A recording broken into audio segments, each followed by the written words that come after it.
இப்ப உருவாகியிருக்க இந்த காற்றழுத்த தாழ்வு பகுதியை பொறுத்த வரைக்கும், சென்னைக்கு எந்த அளவுக்கு மழையை நாம எதிர்பார்க்கலாம்?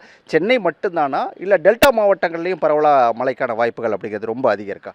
இன்று காலையிலே பார்த்தீங்கன்னா, நமக்கு இலங்கைக்கு அருகே பயம் கொள்ளும்போது என்ன ஆச்சுன்னா, நமக்கு அந்த ராமநாதபுரம், அ நம்ம நாகப்பட்டினம், திருவாரூர், தஞ்சாவூர், கடலூரில் சில பகுதிகள் இங்கே எல்லாமே நம்ம மயிலாடுதுறை இங்கெல்லாம் வந்து பார்த்திங்கன்னா கனமழை பொழிவானதை பார்த்தோம். சில பகுதிகள் பர்டிகுலரே ராமநாதபுரத்துலலாம் வந்து பார்த்திங்கன்னா 150லேருந்து 200 மில்லிமீட்டருக்கே மழை பதிவானதை நம்ம பார்த்துருக்கோம். ஸோ இது மழையானது இது பார்த்திங்கன்னா பீக் டைம் பார்த்திங்கன்னா இரவில் ஆரம்பித்து காலையில் வரைக்கும் அந்த பீக் டைம் நம்ம சொல்லுவோம். நைட்லேருந்து அந்த விடிய காலை வரைக்கும் நம்ம அந்த பீக் டைம் சொல்லுவோம் மான்சூனுக்கு. ஸோ அந்த டைமில் நல்ல மழை பதிவானதை பார்த்தோம்.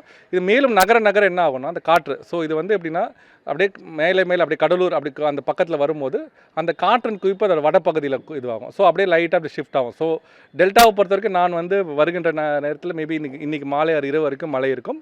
அப்புறம் படிப்படியாக மழை குறையும். அப்படியே மேலே லாட்டிடியூடில் கொஞ்சம் மேலே கடலூர், விழுப்புரம், சென்னை போன்றதில் இன்று இரவிலிருந்து மழை வந்து படிப்படியாக அதிகரிக்கும்னு எதிர்பார்க்கப்படுகிறது.